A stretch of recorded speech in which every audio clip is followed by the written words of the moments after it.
Hi friends, నిమ్మకాయ చెట్టుకు కాకరకాయ చెట్టు పెట్టిన ఫ్రెండ్స్. ఒక్క దెబ్బకు రెండు పిట్టలు అంటారు కదా.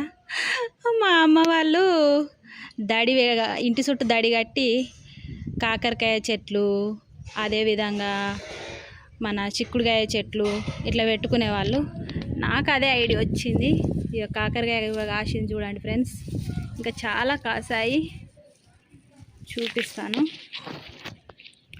పందిరేసి పందిరి మీద చిక్కుడు చెట్లు, కాకర చెట్లు పెట్టేవాళ్ళు. అప్పుడు మందులు లేని తిండి బాగుండేది ఫ్రెండ్స్. చూడండి, నిమ్మకాయ చెట్టు మీద కాకరకాయ చెట్టు బాగుందా ఫ్రెండ్స్. ఇవన్నీ తెంపి చూపిస్తాను. నిమ్మ చెట్టుకు చూడండి ఎంత బాగా అయినాయో కాకరకాయలు. చూడండి ఎన్ని కాకరకాయలు వెళ్ళినాయో. ఇవన్నీ ఇప్పుడు ఫ్రై చేస్తా ఫ్రెండ్స్. ఫ్రెష్గా ఎంత బాగున్నాయో. నవనవలాడే త్రిబుల్ ఎక్స్, నవనవలాడే